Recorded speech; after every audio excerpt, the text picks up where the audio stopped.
Assalamualaikum warahmatullahi wabarakatuh.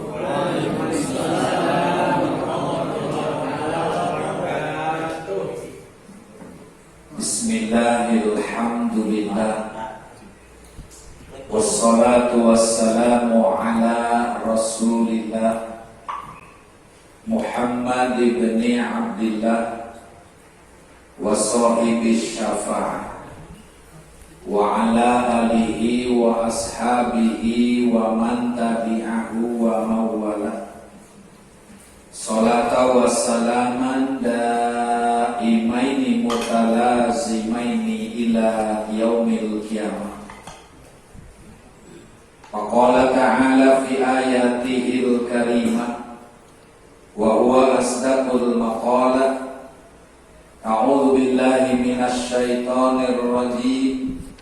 Falamma balagha ma'ahu sa'ya qala ya bunayya inni ara fil manam anni adbahuka fanzur madza tara. Al-ayat. Wa qala Rasulullah sallallahu alaihi wasallam saumu min yaumi tarwiyah kafaratu sanati wa saumu min yaumi arafata kafaratu sanatai. Sadaqallahul aliyul azim wa balagha rasuluhun nabiyul habibul karim wa nahnu ala dzalika minasy syahidin wasyakirin walhamdulillahi rabbil alamin. Hadratul mukarram, segenap para sepuh, para asatir, tokoh masyarakat, bapak-bapak dan para pemuda. Wabil khusus orang tua kita, Ketua Mushola Baitur Rahmah Al-Mukarram Bapak Ustadz M. Ilyas beserta jajaran muratibin acara dan seluruh jajaran kepengurusan alladzi lam yudkar asma'uhum, sekalipun tidak disebutkan satu persatu, insyaallah tidak mengurangi hormat, cinta dan takdim saya yang semuanya saya cintai, saya hormati dan semua dimuliakan Allah Subhanahu wa taala. Puji syukur marilah kita aturkan kehadirat Allah. Alhamdulillah, kembali lagi kita berjumpa, bermuajahah dan bermusafahah meskipun berada di situasi dan kondisi yang disebut pandemi Covid. Tapi tetap waktu ngaji mah ngaji.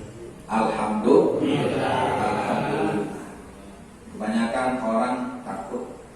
Akhirnya gara-gara takut ngaji enggak, sholat enggak, tolol kapan. Iya.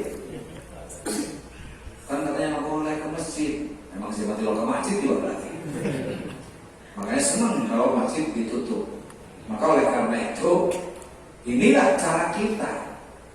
Justru kita di tengah-tengah pandemi Covid, bukan hanya kita mengikuti pelaturan manusia, tapi yang harus kita utamakan adalah mentaati pelaturan Allah Subhanahu wa ta'ala. Kenapa? Karena Al-Quran yang bicara ati'ullah wa ati'ur rasul, taatilah Allah dan taatilah Rasul. Baru wa ulil amri minkum, baru mentaati pelaturan pemerintah. Jika pemerintah mengajak ibadah, wajib rakyat mengikutinya. Kalau pemerintah mengajak ibadah. Maka oleh karena itu kita alhamdulillah bersyukur, walaupun tadi situasi dan kondisi pandemi, tapi ternyata Allah masih memberikan kita kesempatan, kesehatan, dan jangan kita sia-siakan. Kenapa? Karena kita yakin kepada Allah dengan apa yang menjadi ketentuan Allah berdasarkan dia itu qada dan qadar serta ajal yang sudah ditetapkan Allah Subhanahu wa ta'ala. Jadi kita harus husnudzon, berbaik sangka. Mau musim Covid, mau bagaimana, tapi kalau cak Allah mual kena, mual. Tapi walaupun dia nyumput pakai masker 20 lapis, kena deh. Tuh. Itu harus yakin ke situ. Maka oleh karena itu, inilah qada dan qadar ketentuan Allah. Dan kalau urusan mati bukan urusan Covid, tetapi urusan mati, urusan habis kontrak umurnya. Ini disampaikan oleh Allah, idza jaa ajaluhum la yastakhiruna sa'atan wa la yastaqdimun. Kalau sudah sampai ajalnya manusia, maka tidak bisa maju dan mundur walaupun beberapa detik. Tidak bisa, karena sudah datang ketentuan Allah Subhanahu wa ta'ala. Maka oleh karena itulah kita pada kesempatan malam hari ini saya sedikit akan menyinggung tentang Idul Adha, atau biasa orang menyebut Lebaran Haji. Makanya orang sederhana. Kenapa Lebaran Haji tidak meriah seperti Idul Fitri? Karena kebanyakan orang menganggap ini kok bukan Lebaran gua, Lebaran Haji. Gua kan belum haji. Seolah-olah yang Lebaran adalah orang-orang haji, padahal justru orang yang berhaji mah tidak ikut Lebaran. Kenapa tidak ikut Lebaran? Karena dia mewukuf di Arafah.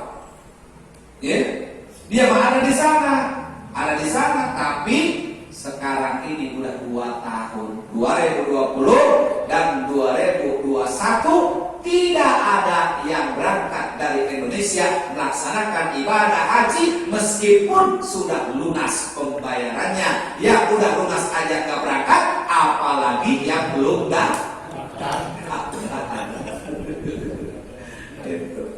ya. Jadi mereka wukuf di sana tanggal 9. Maka kita yang tidak ibadah haji, yang di lockdown, PPKM, ada kesempatan untuk puasa sunnah 2 hari sebelum tanggal 10, tepatnya tanggal 8 dan tanggal 9. Hari apa itu coba? Minggu Senin. Hari Minggu dan hari Minggu dan Senin. Jadi tanggal 8 namanya Tarwiyah. Dan setelah tanggal 8 besoknya Senin tanggal 9 namanya Arafah. Ya, maka kata Nabi di dalam sabdanya, saumu min tarwiyati kafaratu sana. Puasa tanggal 8 Dzulhijjah tarwiyah namanya, maka menjadi kifarah, diampuni dosa selama 1 tahun. 1 tahun dosanya dihampura, 1 tahun ibadahnya dicatat. Luar biasa, padahal puasanya hanya 1 hari. Ini anugerah murah. Artinya Allah itu Maha Rahman, Maha Rahim, memberikan kepada hambanya tanpa perhitungan. Tapi kalau kita di antara sesama manusia penuh perhitungan. Saya gawe sapoe, saya setengah, mual sarua. Ya kan? Itu menambah bangkrut kan gitu. Ya, kalau Allah tidak sehari puasa, tapi Allah berikan 1 tahun, luar biasa. Tuh. Maka yang kedua, puasa tarwiyah tadi. Sekarang puasa Arafah tanggal 9 bulan Dzulhijjah, maka Allah berikan kifarat penghapus dosa selama 2 tahun. 1 tahun sebelumnya, 1 tahun sesudahnya. Ini luar biasa menguntungkan. Makanya datangnya hanya setahun sekali dan belum tentu ketemu lagi dengan Arafah yang akan datang. Makanya apapun yang terjadi, jadikan haji mumpung buat kita. Mumpung cager, mumpung sehat, mumpung kaburu, mumpung hirup. Itu dah. Mumpung hirup. Ayo supaya mau ngaji. Bener nggak? Makanya ayolah ngaji mumpung masih hidup. Ayolah kurang sholat, engkau masih hidup. Sholatlah sebelum kau disolatkan, ngajilah sebelum kau dihajiin, tahlillah sebelum kau ditahlilkan. Tahlil. Ya. Nah, maka oleh karena itu inilah tanggal 8 dan 9 adalah hari yang bermakna bagi umat Islam. Makanya tanggal 10, 11, 12, 13 dilarang puasa. Meskipun orang yang paling rajin puasa tidak boleh. Tanggal 10, 11, 12, 13. Tanggal 10 lebaran Idul Adha jangan. Tapi kan Pak Ustadz mendingan puasa, soalnya nggak ada yang motong, nggak ada PPKM. Bodo amat. Mau ada yang korban, mau tidak ada yang korban, tetap jangan jangan puasa. Apalagi banyak yang korban, lebih mubazir lagi puasa. Belum saya mau mana puasa? Tuh kan? Nah, maka oleh karena itu kita melaksanakan daripada takbir panjang ini besok. Takbir yang paling panjang adalah di hari raya Idul Adha, dari mulai Senin Asar sampai ketemu Jumat, pada Jumat selesai takbir. Begitu juga dengan kurbannya. Andai kata belum ada rezekinya, belum ada kambingnya, hari rayanya boleh hari tasreknya hari Rebo. Oh, hari Rebo belum cair. Apanya yang belum cair? Belum cair, cairnya hari Kamis, boleh potong hari Kamis. Belum cair juga hari Kamis, janjinya hari Jumat, boleh memotong terakhir hari Jumat. Apalagi kalau cairnya terus-terusan, Selasa cair, motong, Rebo cair, motong, bungal kue, nyatek besok menjadi buntu. Mantap, ya. Nah, itulah diantaranya larangan-larangan berpuasa dalam 1 tahun. 5 hari dilarang puasa. Idul Fitri, Idul Adha, dan 3 hari sesudah Idul Adha, namanya hari tasrik. Makanya kita bertakbir. Ya, dari mulai pada asar takbir sampai kita hari Jumat 3 hari tasrik itu takbir, habis sholat takbir. Allahu Akbar, Allahu Akbar, Allahu Akbar. Takbir sampai kita ada batasan-batasan waktu yang ditetapkan, waktu yang disunahkan. Kenapa kita harus takbir? Karena kita atas terima kasih kita terhadap hidayah yang dianugerahkan oleh Allah kepada kita manusia. Hal ini disampaikan oleh Allah di dalam Al-Qur'an. Walitukambirullaha ala ma hadakum wa la'allakum tashkurun.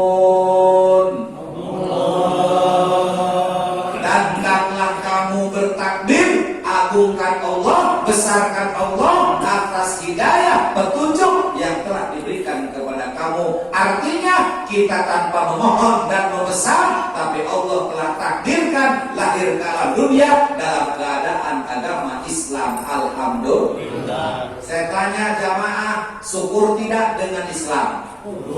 Menyesal tidak? Walaupun susah? Alhamdulillah. Bising kurang dia yang baru lah, yang jadi miskin ke Islam lah. Bising, ya. Tidak jadi penyesalan kita jadi orang Islam meskipun hidup miskin di alam dunia. Tetapi masih ada harapan untuk bisa kaya di alam Islam. Berbeda dengan kafir mah tidak akan ada yang namanya daya. Waalaikumsalam.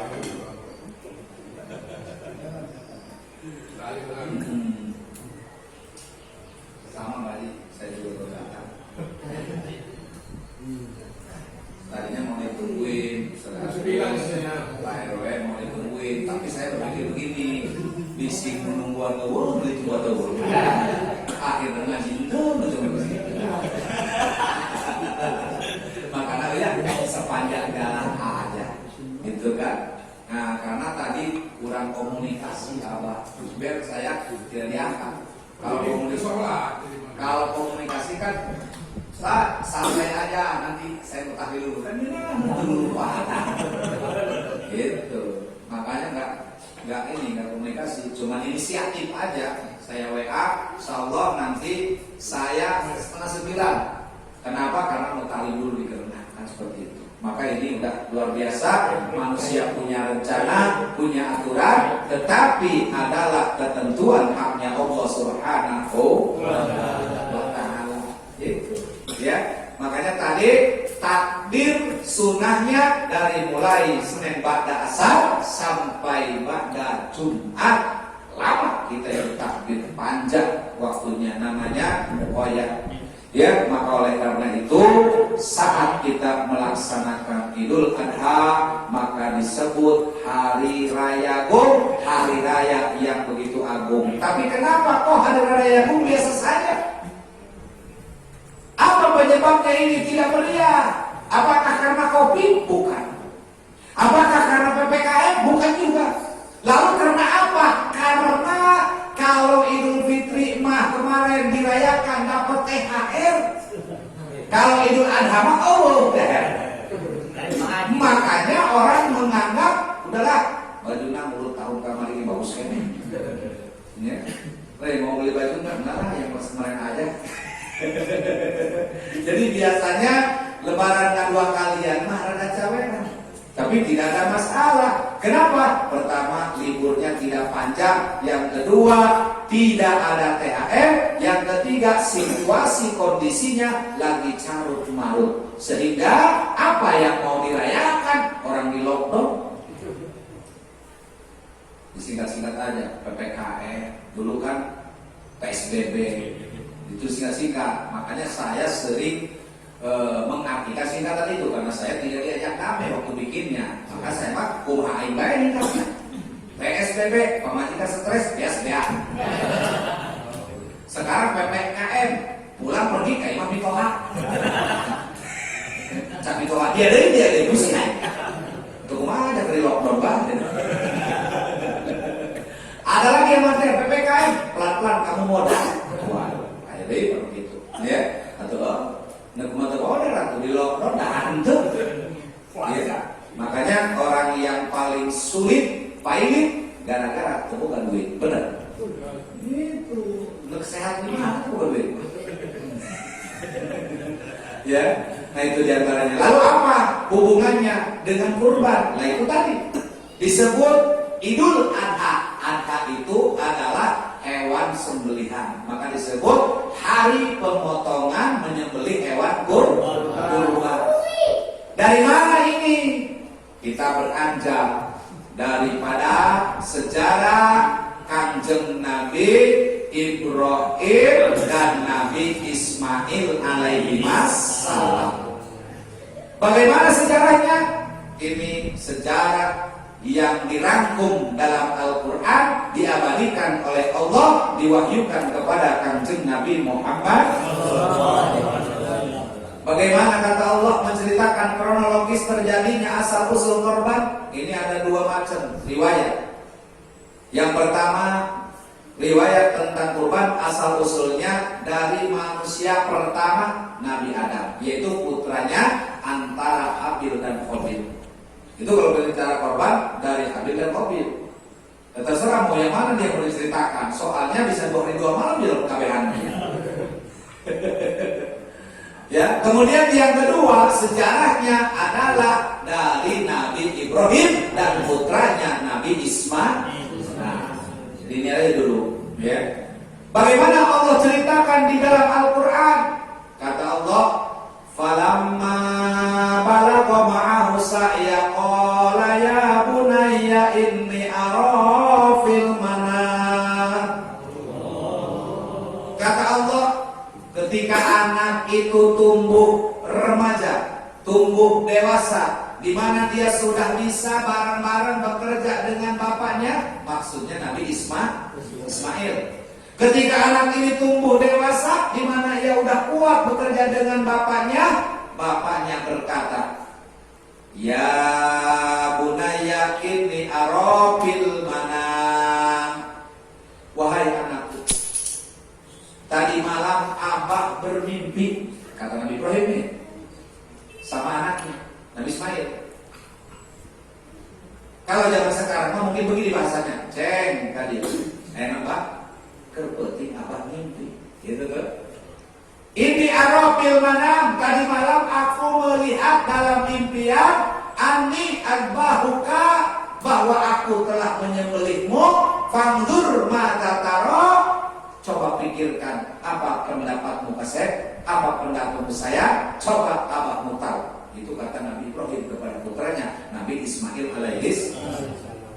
Seorang putra yang soleh, seorang putra yang calon Nabi dan Rasul, maka dia menjawab kata Allah, ya abatif al-matum maru sataziduni insya'allahu minas sabirin. Wahai ayahku, kata Nabi Ismail, kerjakanlah apa yang diperintahkan Allah kepadamu, insya Allah kamu akan temui aku termasuk orang-orang yang sobat. Ini luar biasa, melegakan hati orang tua ketika orang tuanya bicara, bermimpi tadi malam telah menyembelihnya, lalu diceritakan kepada anaknya, bagaimana pendapatmu nak? Orang tua ngomong demikian, anak menjawab, kerjakan saja bapak. Kalau itu menjadi perintah daripada Allah, gak usah khawatir denganku, insya Allah kau akan temui aku termasuk orang-orang yang sobat. Tidak protes, nurut, padahal dibenci. Tuh, bayangkan. Kita bayangkan, ini kejadian nyata. Kalau sekarang nih ceritanya, kalau sekarang misalnya orang tua mimpi, terus mimpinya menyembelih anak, dipanggil anak, hei tadi ya, enak balik, berpeti ai mimpi, cakap ayo, ngimpi nambah, ngimpi mencicia, kira-kira kumaha cah pendapat sia, cek anak nak, tolol apa? Kira-kira baik mah, woi, baik dibawakan ke anak nak, ini kerja ngimpi, kira-kira kan begitu. Ya wajar kita ngomong begitu mah, anaknya protes. Nah, anak pak istighfar pak, puji pak, masa berjit anak. Wajar, kenapa? Karena bukan Nabi, bukan Rasul. Ini makan cerita Nabi dan Rasul. Nabi dan Rasul, sidik, amanah, tabligh, paton. Tidak ada celahnya. Tabligh menyampaikan hukum dari Allah 10, dari Allah 20. Emang kurang, jadi cuma 20, mau sampai 5 toh. Itu kan sifat kita, namanya kurang kita. Dipotong, makin anak gitu. Anggaran yang ngomongin doa. Mana? Lihat sana kiri pada potongan, enak. Potongan di mana dipotong aja. Lebaran jangan main potong. Ya. Nah, lewat kisah inilah saudara-saudara, ketika Nabi Ismail pasrah dengan apa yang menjadi kehendak orang tuanya, termasuk ibundanya Siti Hajar, tidak pernah komen dan tidak pernah protes, meskipun anak satu-satunya yang menjadi kesayangannya. Makanya kenapa puasa Tarwiyah tanggal 8 itu, lantaran Tarwiyah artinya bermimpi, melihat. Jadi melihat di situ, makanya malam mimpi melihat telah menyembelih putranya. Kenapa? Karena dulu asal muasalnya Nabi Ibrahim pernah bernazar. Kita bicara nazar nih supaya tahu, ya anak-anak muda juga supaya tahu, supaya paham. Belum tentu ini riwayat sejarah ini zaman sekarang di sekolah itu diajarkan. Jarang. Zaman sekarang malah mau dihapus pendidikan agama, domain. Ya. Dari mana kronologisnya Nabi Ibrahim disebut Abu Doif, bapaknya para tamu? Kenapa? Karena satu-satunya Nabi Ibrahim yang paling banyak kedatangan tamu dan memberi makan kepada setiap tamu. Nabi Ibrahim kalau mau makan, percaya enggak? Ke Jembatan 5 dulu ke lampu merah, nyikatin orang, stop. Terus dahatan sih ya, jangan main. Besoknya begitu sampai ke Setiakawan, sampai ke Grobol, bahkan sampai ke Kalideras, dicari orang, digiring ke rumahnya, dan setiap hari istrinya masak itu sekali potong kambing 50, sekali potong onta 2, sampai istrinya capek masak sehingga orang-orang pun salut dan malaikat termasuk salut. Apa kata malaikat? Wahai Ibrahim, kau luar biasa. Harta kau korbankan, ternak kau korbankan demi untuk memberikan orang lain senang, demi untuk memberikan orang lain yang terlantar, sehingga kau jamin semua dengan makan yang enak dan lezat. Apa kata Nabi Ibrahim? Jangankan harta, jangankan onta, jangankan kambing, seandainya saya punya anak disuruh kurban, saya kurbankan. Nah, pada saat itu Nabi Ibrahim ngomong begitu karena belum punya anak. Begitu Allah takdirkan dia punya anak, makanya dibangkitkan, diingatkan oleh Allah. Bahasa kitanya, ingat enggak kamu dulu pernah bernazar mau mengorbankan anak, meskipun anak itu kesayangan dan sangat dicintai. Karena yang namanya berkorban tidak kepada benda yang nggak kepake, tetapi yang namanya korban sesuatu yang paling disayang, itu namanya korban. Cerita wali, cerita Ki Harun. Ki Harun namun ngetes kurang, namun dipentak. Barang kan pakai kasayang. Abah Haji Lili bisa memakai jam tangan, bagus rolek. Tapi Ki Harun pasti itu dipentak. Mau mungkin mentak kopeana. Pasti itu yang disayangi. Nah disayangnya yuk, tahu dia itu yang begitu. Nah maka oleh karena itulah ketika tadi bahasannya ketika punya anak pun siap dikorbankan, ditagih oleh Allah. Makanya Nabi Ibrahim ditagih lewat impi yang tadi, ya bunaya ini arofil manami ani azbahuka fangdur mata tarok. Tuh. Nah sehingga dari situlah sepakat Siti Hajar ibundanya sepakat memperhatikan orang, woi, geus lapor ke polisi. Lapor polisi, iya. Suami saya mau nyekek anaknya. Suami saya mau menyembelih anaknya. Diborgol ke polisi. Ini enggak, istri soleha, nurut. Bahkan kata Nabi Ismail diceritakan, ayah asap dulu pisaunya yang tajam. Buka bajunya biar darahnya tidak menetes, nanti ibu susah mencucinya.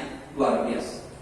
Makanya ketika mereka berangkat hendak melaksanakan daripada penyembelihan, maka digoda oleh setan. Pertama yang sekarang sering dilakukan oleh orang ibadah haji namanya adalah Jumratul Ula. Nah, tanya Pak Haji, Jumratul Ula, lempar jumroh yang pertama, itu dulu dilakukan oleh Nabi Ibrahim adalah bukan melempar tubuh, tapi melempar setan. Setan nakoda. Ibrahim merupakan manusia. Apa yang kau lakukan? Sadar, istighfar, cek setan dulunya baik. Setan menasehati Nabi Ibrahim ketika Nabi Ibrahim hendak menyembelih Nabi Ismail, tapi dilempar oleh Nabi Ibrahim. Hei setan! Kalau sekarang mah Bismillah, Allahu Akbar, tubuh yang dilempar karena setan seluruh. Ya, kalau dulu Nabi Ibrahim setan beneran, akhirnya lolos Nabi Ibrahim. Sampai yang kedua namanya adalah Wusto. Sampai yang ketiga namanya Aqobah. Jadi dikalikan 7 kali 3 21, 21 kali 3. Oh itu aja jumroh. Itu dulunya dilakukan oleh Kanjeng Nabi Ibrahim alaihissalam di Mina. Tuh. Ya. Nah, singkat cerita, begitu sudah tulus Allah menguji mereka, yang mana orang tuanya siap mengorbankan putranya demi iman, dan putranya siap untuk dikorbankan juga demi iman ayahnya. Begitu mau dipotong, sudah ditempel di leher. Tuh, apa kata Allah? Wa fadainahu bidabhin adzim. Kami tebus anak itu dengan sembelihan yang sangat besar. Artinya Allah nyuruh malaikat Jibril membawa seekor bibas. Begitu mau disimpan, ternyata yang putus bukan leher Ismail, tapi domba. Itu luar biasa. karena Allah melihat ketulusan mereka, ternyata orang yang tulus, maka lebih baik gantinya. Alhamdulillah. Akhirnya nggak jadi Nabi Ismail. Coba lah Nabi Ismail jadi, mulai anak lagi kuat. Begitu. Ya, maka disitulah saudara-saudara, makanya hukum kurban sunatun mu'akadatun adalah sunnah mu'akad. Akekah sunnah mu'akad, beda kalau akekah dengan kurban. Kalau akekah mah kewajiban orang tua yang mampu kepada anaknya. Kalau kurban mah masing-masing diri kita, untuk kita, bukan untuk orang lain. Jadi begitu. Ini harus kita pahami ya. Soalnya apa? Soalnya ini banyak sekali kalau datang musim korban banyak yang ngomong, katanya kalau belum akekah tidak sah korban. Betul nggak? Ada nggak ngomong begitu? Banyak. Katanya kalau belum akekah tidak sah korban. Akhirnya harus aki-aki karena akekah. Jadi sebab sieun bisi korbannya tidak sah. Padahal saya ingin jelaskan, korban mah korban, akekah mah akekah, nggak ada urusan. Justru harusnya kita meluruskan hukum. Seandainya kita dulu di waktu kecil tidak diakekahkan karena orang tua kita tidak dapat rezeki, maka sekarang kesempatan kita untuk terus-terusan melakukan begitu. Mulai khawatir. Aduh, gimana saya kalau nggak akekah? Gimana saya kalau nggak korban? Ayo ke sholat, ke khawatir, tolong. Benar nggak? Di zaman sekarang sunnah jadi wajib, wajib jadi sunnah. Orang nggak akekah seolah-olah bisa ke surga. Orang tidak korban seolah-olah takut nggak masuk surga. Tapi ketika orang tidak melakukan sholat, tidak ada khawatir. Kalau menurut saya sih lebih khawatir nggak sholat daripada nggak khawatir nggak korban atau akekah kan sunnah. Ya. Jadi ingat, akekah dari bapak kepada anak, seumur hidup hanya satu kali. Tapi kalau korban selama kita masih mampu, tidak ada hitungan. Seumur hidup kita terus berkorban selama masih dikasih rezeki oleh Allah Subhanahu wa Ta'ala. Itu korban namanya. Jadi dari kita untuk kita. Jadi nggak ada perintah mengorbankan orang lain. Oh, saya mau ngorbanin emak saya, bapak saya, udah nikah tiap tahun di korbanan. Hari badar haji hente, lo ini harus dikaji. Mana yang lebih penting? Orang tua yang almarhum, apakah korban, apakah haji? Badar haji mah wajib, rukun Islam. Hari masalah korban mah tidak ada perintahnya. Kenapa? Kecuali orangnya wasiat. Kalau wasiat, orang tua wasiat wajib dikorbanin, yang wajib wasiatnya. Gitu. Tapi kalau tidak ada wasiat, tidak ada permintaan, ya tidak. Kenapa? Karena ketika seseorang itu berkorban adalah dari harta yang dia punya, dari jeripayah yang dia punya, bukan untuk orang lain. Ini memang mentang-mentang punya mantannya dikorbani. Jadi korban atau diputus? Ya. Nah, maka korban itu masing-masing kita, dari kita untuk kita. Jadi seandainya Pak Haji RW moto tidak diniatkan untuk istri, anak, dengan adanya dia sendiri niat untuk saya berkeluarga, udah termasuk. Kenapa logikanya? Karena ketika suami beli mobil, STNK kan hiji, RW, Haji, Lili, begitu datang bawa mobil, atuh jangan naik kabehan, anak naik, pemasikan naik, nggak bonceng, bener tuh. Makanya sapi satu ibarat mobil Avanza. Avanza buat berapa orang? 7 orang. Tapi senang mau kok gak ditumpung, tidak tuntun. Logika. Datang kali itu mau waktu biasa MPK di sewan, diganti gitu. Ya karena intinya makan 1 ekor kambing. Lalu kenapa ini kok ada yang kambing, ada yang sapi? Inilah realita kehidupan. Inilah adilnya hukum Allah. Seandainya semua mesti kambing aja, nggak bisa dikias dengan sapi atau kerbau. Bayangkan kumaha menjelma darah tinggi kabeh. Seandainya korban mesti kambing aja, nggak boleh sapi. Bayangkan, waduh, dak aing setru gimana ya? Urusan sampai melulukan begitu. Akhirnya alhamdulillah yang tidak makan kambing ada gantinya daging sapi. Ayo cager orang sapi aja, beli aja.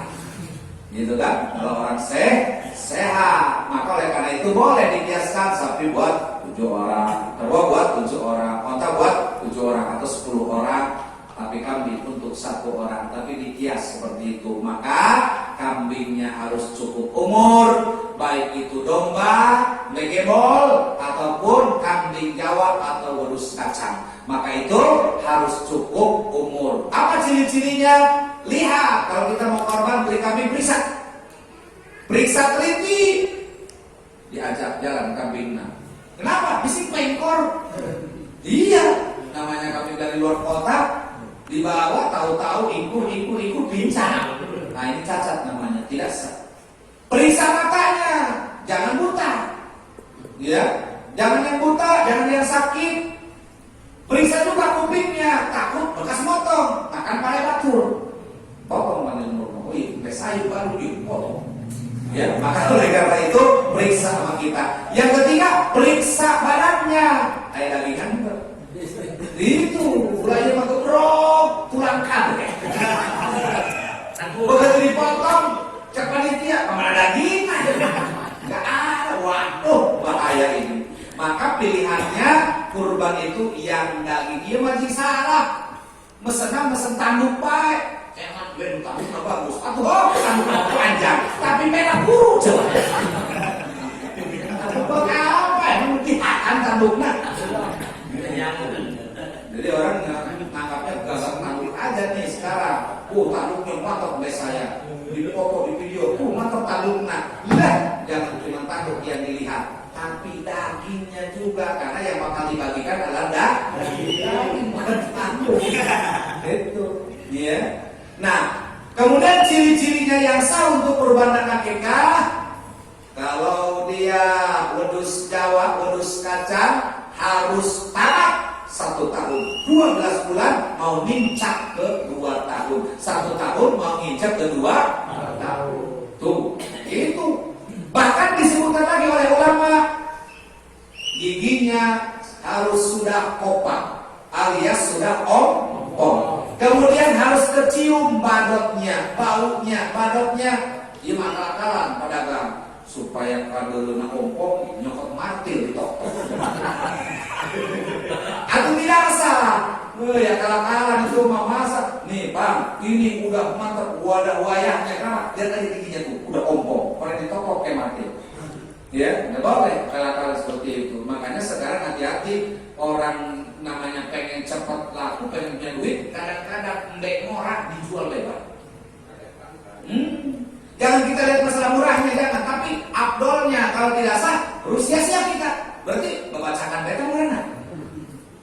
Tidak termasuk kurban kalau sampai kambingnya tidak memasuki unsur persyaratan. Maka yang paling utama adalah persyaratan. Nah itu diantaranya yang harus kita pahami dari bentuk kambing ataupun sapi. Nah sekarang bagaimana pembagiannya? Ini penting. Sebab jangan sampai kayak di angke, walau angke Jumatan 5 Sawalio sama apa tidak adatnya? Dulu adat di sana ketika mereka kurban udah dipotong pagi-pagi, ngambil daging paha, daging main goreng baik. Apa alasannya? Buat makan panitia. Kira-kira di dia dituntut. Hah? Nah, mudah-mudahan sampai. Jangan sampai. Kenapa? Karena ini tidak diperbolehkan, diharamkan. Kenapa? Siapapun yang bekerja untuk mengurus hewan kurban, jangan sekali-kali mengambil upah dari bagian daging hewan kurban. Jadi bagaimana caranya? Para panitia harus dibentuk dan ada manajemen, terutama harus punya ilmunya. Jangan mengikuti adat, tapi harus mengikuti syariat. Contoh begini Pak, kalau misalnya kita kolektif 3 juta, dibelikan 7 orang, hasilnya 21 juta. Ternyata beli sapinya 18 juta, berarti ada sisa 3 juta inilah untuk upah, untuk operasional. Yang motong, yang nyesek, yang bekerja, dari situ. Jangan begini, diupah motong bulunya. Berarti jadi alasan, motong gak buluan. Jadi kata ulama, usahakan korbanmu jangan sampai cacat. Meskipun bulunya, kakinya, tanduknya, semua harus diselamatkan, tidak boleh cacat. Jadi kalau dimakan oleh panitia cacat, kalau dijual kepalanya cacat, tidak boleh. Kulit dijual boleh-boleh saja, tapi jangan pakai ngopi dan rokok. Ya, boleh. Jadi semua itu kurban, sudah menjadi kurban. Dari mulai ujung tanduk sampai ujung kuku, semua sudah diniatkan kurban. Usahakan supaya utuh. Tapi ini susah, kulitnya nggak ada yang mau. Mau bikin beduk nggak ada apa-apa. Tapi nggak mesti beduk nih, bagaimana dijual? Karena nggak ada yang mengurus, nggak apa-apa. Sodakokan kepada anak yatim hasil penjualannya, bukan ngopi. Ngopi di kopi dulu. Jadi buat ngopi mas sekali lagi harus ada upah daripada pemilik kurban. Kalau tidak ada sisa pembelian, kolektif lagi yang kurban. Ayo, cepat. Kocak. Buat apa? Buat operasional. Buat beli ini, beli itu dan sebagainya. Jangan sampai berkesan, biarlah yang motong mau dikasih kepala ini ngenah baik. Jadi nggak boleh seperti itu. Selamatkan. Ini macam terus. Enak ya. Pedang juga yuk.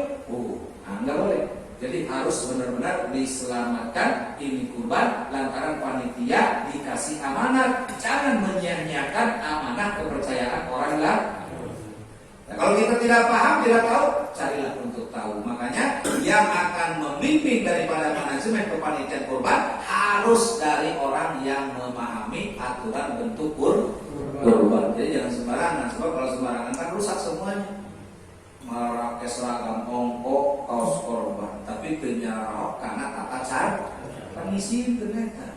Ya, maka oleh karena itu kita harus memahami aturan-aturan. Jadi sekali lagi intinya bahwa ketika mau memberikan upah kepada para pekerja kurban bukan dengan daging tapi dengan uang seperti itu.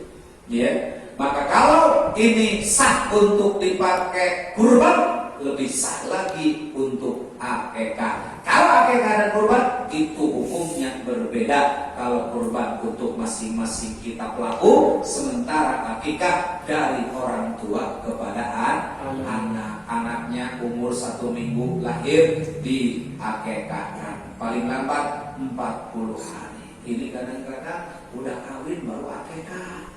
Padahal sudah kadaluarsa. Bukan anak-anak lagi kalau begitu mah. Lalu bagaimana? Ya tadi solusinya nggak usah mikir akekah. Yang lalu biar berlalu udah kayak lagu Mansur S aja. Yang lalu biar berlalu, lupakan saja semua. Air susu kau balas air tua. Gitu.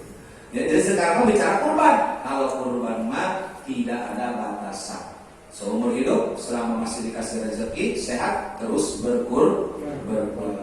Nah itu diantaranya adalah apa yang menjadi kewajiban kita selaku umat Islam, dan siapa mustahiknya harus dari kalangan orang muslim semuanya yang berhak menerima daripada daging kurban. Ya, inilah tentu yang dapat saya sampaikan kepada jamaah. Jadi nasuhil ibadahnya tidak lagi karena diminta untuk berbicara tentang kurban. Adapun nanti yang belum dipahami dalam hal apa, insya Allah nanti masih ada sesi tanya jawab.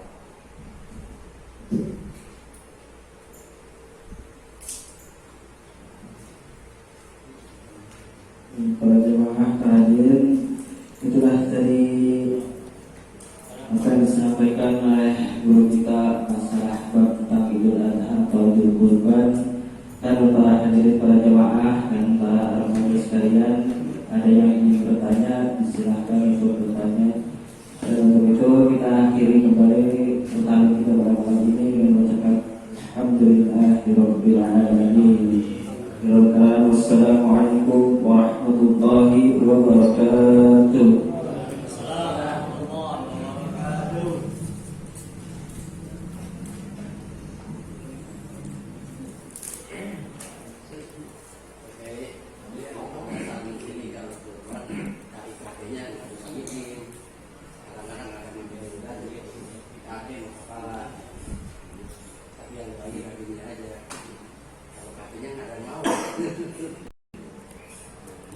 Kalau sifatnya dibagi dan nggak masalah, memang untuk dimakan. Yang tidak boleh itu dijual belikan. artinya dibisniskan. Kalau misalnya dibagi, ya memang harus dibagi, tapi dengan keikhlasan, bukan karena ada unsur bisnis. Ya takutnya kan begini, jual anak lunak, kalau bisa ngopi, itu yang tidak boleh. Artinya kalau perilaku seperti itu cacat jadinya kurban. Tapi kalau dibagi, ya memang untuk dibagi. Ya jangan sampai ada yang mubazir, kakinya, kepalanya, apa yang bisa dimakan, apa yang tidak dilayak dimakan, boleh dijadikan uang, tapi bukan untuk para pekerja, tapi untuk disedekahkan demi untuk menyempurnakan kurban. Seperti itu. Kalau di sini sekarang kalau korban mengatakan jari, jadi setiap ada yang korban satu diperintahkan 120.000 untuk dana itu. Jadi kalau kami 5 itu sudah kami panitia gitu. Boleh. Kalau masalah sistem dengan cara bagaimana upah boleh, nggak apa-apa. Yang penting intinya jangan sampai pemikirannya minta upahnya dari daging kurban. Kalau kurban nanti dibagi bareng-bareng. Baik yang panitia dapat, yang lain juga dapat, tapi masalah upah mah dari uang aja. Uang itu boleh dari kolektifan, boleh juga dari si kurban atau dari sisa dari harga. Misalnya tadi kolektifnya 7 orang, kalau 7 kali 3 kan 21. Sementara pembeliannya 17 atau 18 kan ada sisa tuh. Mungkin itu sisanya untuk operasional.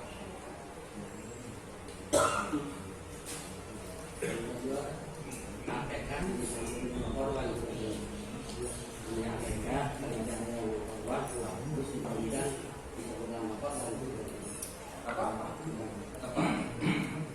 Karena pada saat dibedakannya pada saat pelaksanaan motongnya niatnya. Kalau sudah diniatkan sudah menjadi daging mau diaduk-aduk gak ada masalah. Daging korban, daging akikah disatukan gak ada masalah.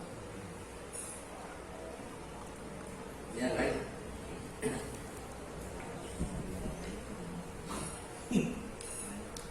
Ini bahas ya. Masalah akikah, bukan kalau akikah kan 2 ya.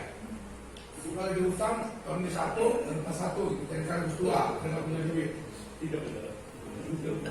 satu dah Tahun ini 1, pas 1. Iya.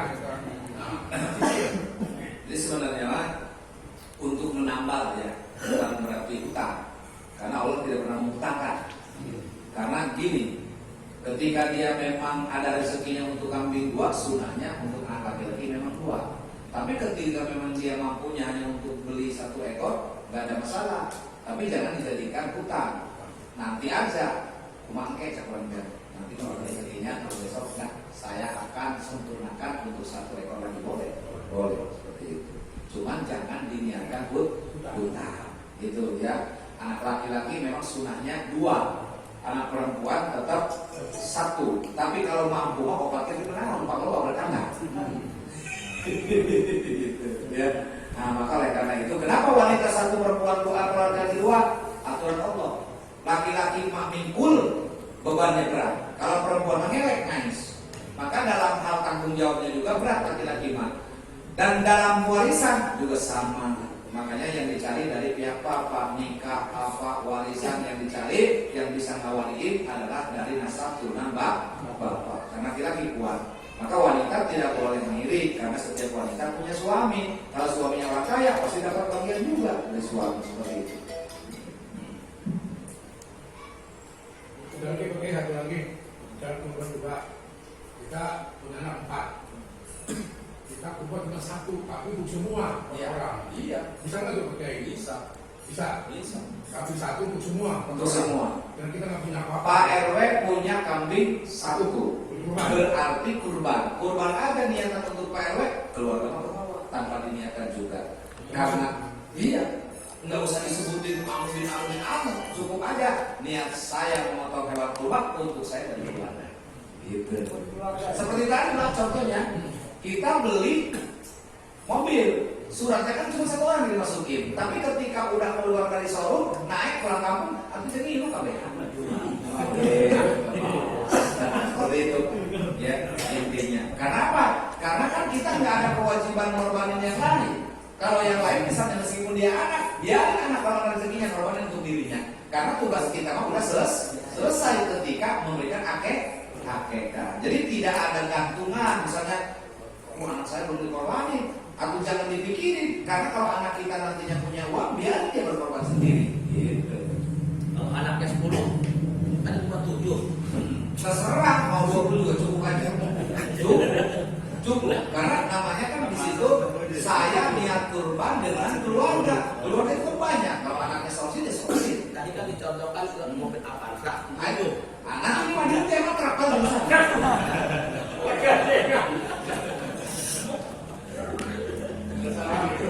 Yang pasti mah apa yang diniatkan oleh orang tua pasti anak-anaknya mah bagian. Bawa. Kalau mau baju dengan anak sabun. Udah saya kini bawa dan anak udah mengapa Seperti itu. Set. Hukum yang menahan makan dan minum pada saat ingin melaksanakan sholat Idul Adha itu apa?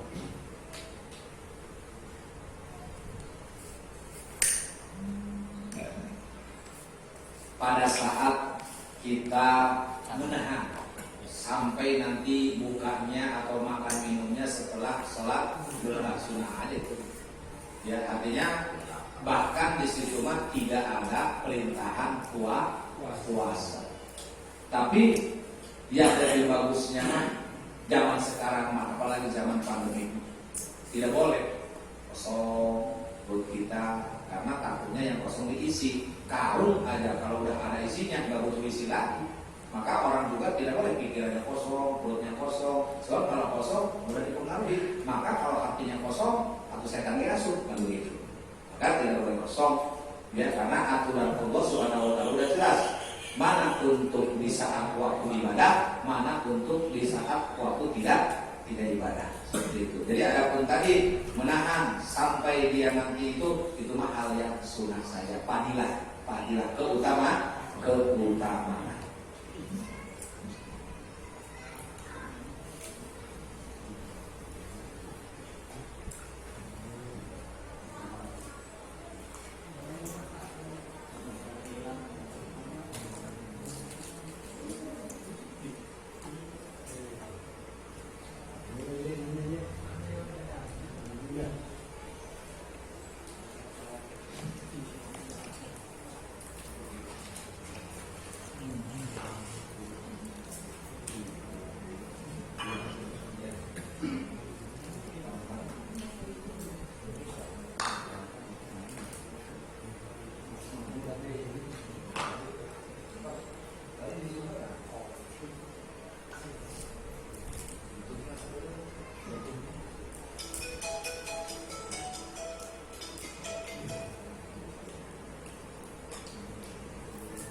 rapi dia plan ya.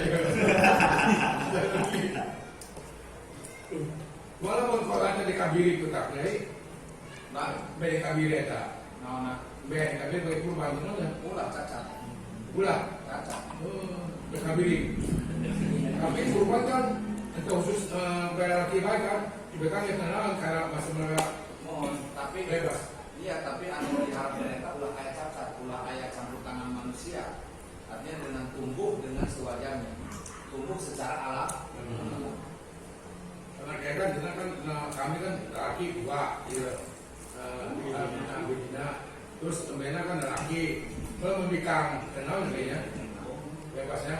Yang penting sehat. Sehat juga kami. Kamu udah yang korban tuh, kayak nama dia kan suka, banyak gitu lah.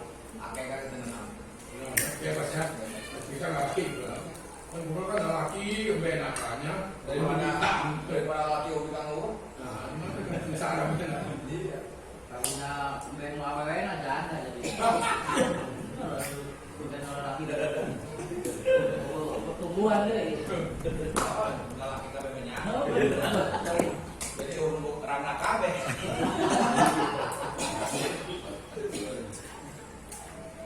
Bebas tuh, korban PK, tapi perempuan apa yang penting cukup syaratnya. Kalau mereka kan aku beribu berapa? Jadi suku pedak kayak tadi laki mau tangguh kamu. Beri selama mungkin di Bandung. Kasih rodek. Oh, dari ke Bandung kan ngajak sudah. Kalau pakai Mereka tadi ngiriman video. baik.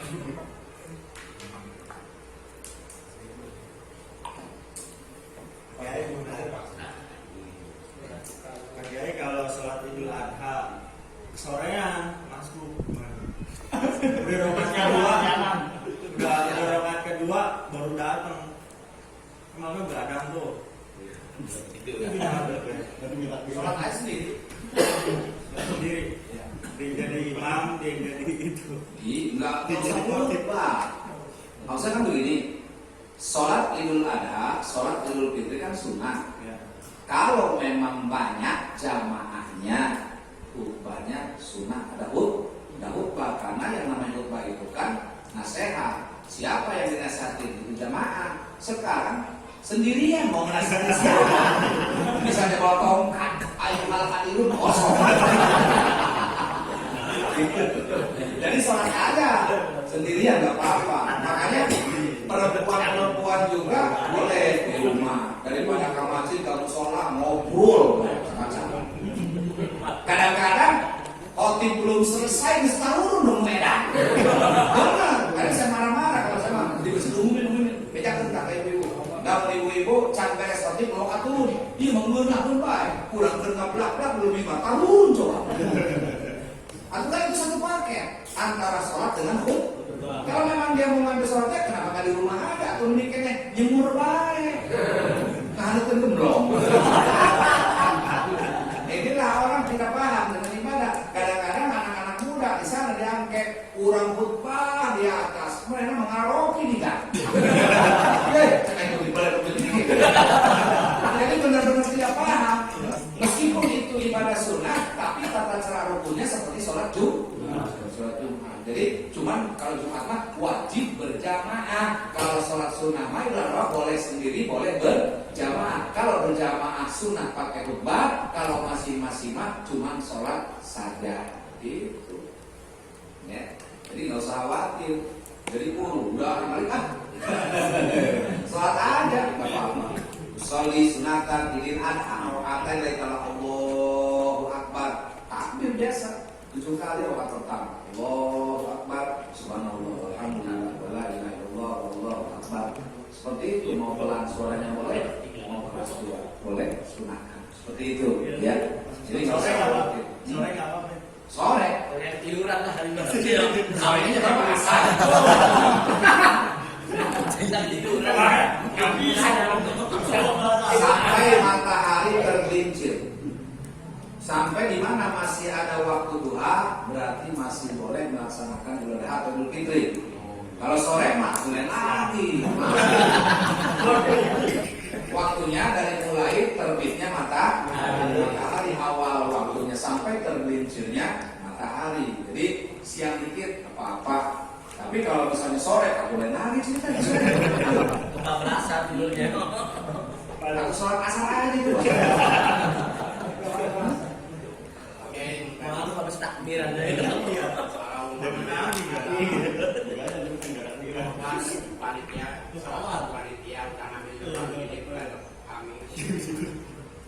Ya itu seperti tadi yang saya sampaikan. Bisa. Iya. Torpedo dan main copot ban. Makanya jangan dibiasakan seperti itu. Karena itu adalah bukan milik panitia. Panitia hanya dititipi, diamanahi untuk digantung hilang. Ya, makanya tadi saya sampaikan panitia itu harus ada manajemen yang mengatur supaya nanti personil-personil yang tidak paham dikasih pemahaman. Karena ini bahaya kalau yang dari panitia orang yang tidak paham semua artinya tidak ngaji, siapa nanti yang memberikan nasihat? Gitu. Makanya demi kebaikan, bukan berarti harus ada alasan. Kenapa nggak boleh? Karena ini kan jangan cacat. Iya. Nanti kalau memang istilahnya mau ini mah, toh bakal memang untuk kita juga. Cuman jangan main ngambil karena ini kan belum ada pembagian supaya merata seperti itu. Kecuali kalau ngambil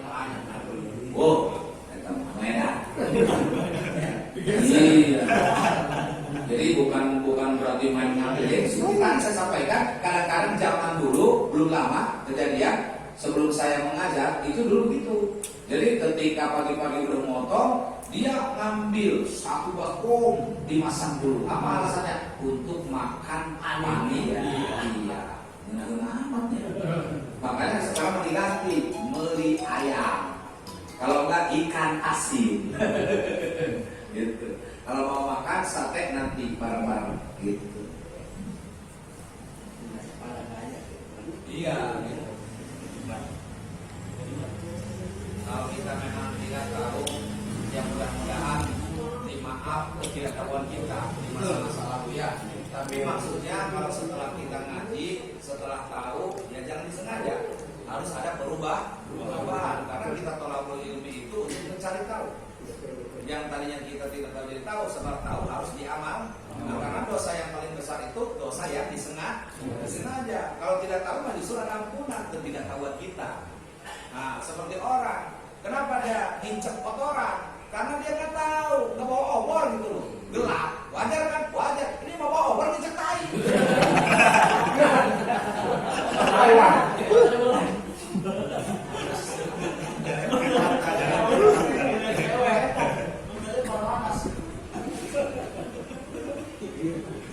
Seperti itu pemahamannya.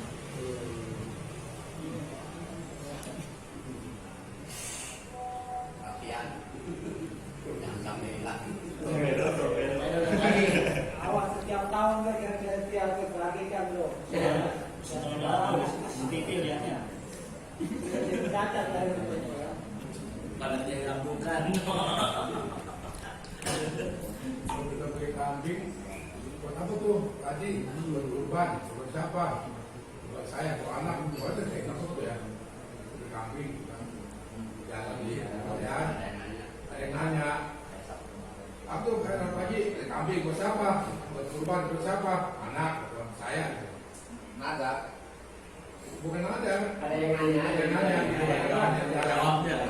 saya mau kambing nih, jalan, nanya sama saya. Jawabnya buat apa? Ya buat dipotong. Itu aja deh. Buat itu nggak usah. Gak usah ngomong korban. Ya iya, paling jauh. Ya orang misalnya nanya, aja kambing buat apa? Pakai buat dipotong. Udah pak. Gitu pak jawaban kita nya. Aduh, kambing saya nih, korban anak, gitu kan? Iya. Kebanyakan memang begitu. Iya. Belum korban aja udah ngomong duluan. Sekarang diganti ini buat potong buat saya. Makanya ini pendapat ulama juga kan macam-macam. Ada dalam kitab Riyadul Banina, ketika tadi bahasanya orang mengatakan mau kemana, mau beli kambing, itu udah termasuk kata nadar. Tapi ada juga berbagai ulama pendapat bahwa nadar yang sesungguhnya adalah nadar yang ada taruhan di dalamnya. Taruhannya punya penyakit, bisnis, kalau laku, saya mau korban. Jadi dia biar tajam gitu. Maka Allah menguji ketika Allah memberikan gul bisnisnya, apa dia ingat apa enggak? Ya seperti tadi Nabi Ibrahim, nah seperti itu. Maka nadar ini bukan hanya kepada kurban, tapi kepada persoalan yang disebutkan. Tapi kalau bernadar kepada maksiat, wajib dibatalkan, dapat pahala. Tapi kalau nadar membatalkan kepada kebaikan, dapat dosa. Ini ada orang yang ngerti, pernah nadar. Kalau bisnis, jadi bisnis dia nggak ngumpul sampai dia nadar supaya cair. Kalau bisnis saya gul, saya nadar mau perkosa nenek-nenek. Akhirnya kan dikasih gul. Jadi dia merasa, waduh saya bernadar ini. Kalau dikerjakan dosa, malah kayak nenek-nenek. Main rekas deh. Karena dia berpikir kalau nggak dilaksanakan takut dosa. Padahal kan maksiat. Gitu. Jadi ini kalau membatalkan nadar yang bersifat maksiat, maka hukumnya ibadah seperti itu. Jadi kalau kita misalnya bahasanya nadar, haram memakan dagingnya bagi si penadar, tidak yang nadar. Misalnya bapaknya nadar, atau anak istri nggak apa-apa, udah ke bawah nggak baik, bapak nadar anak beneran. Jadi kalau nadar kita nggak boleh makan yang Ya, kalau kita aja yang kita nadar. aja, kalau ada keluar Ya, yang nggak apa-apa. Asal ngajak-ngajak beneran.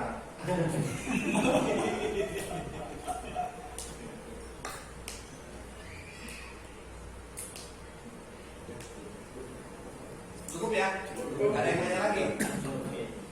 Baiklah. Kalau memang sudah dirasa cukup, mari sebelum kita meninggalkan majlis taklim kita berdoa kepada Allah. Mudah-mudahan apa-apa yang sudah kita laksanakan melalui majlis taklim, semua amal ibadah kita dikabul Allah. Dan semua dosa-dosa kita diampuni. Serta mudah-mudahan kita diberikan kesehatan rohani dan jasmani, diberikan umur panjang yang barokah, dan kelak kita menjadi orang yang husnul khatimah. Allahumma sholli ala sayyidina Muhammadin fil awwal wa sallim wa radiyallahu ta'ala an sahabati Rasulillah asma'in. Amin ya Allah ya Rahman ya Rahim ya Jalil asma'ili. Hamdan na'imin hamdan syakirin hamdan yu'afina wa yukafi'u mazidah. Ya Rabbana lakal hamdu kama yanbaghi li jalali wajhikal karim wa li sultanik.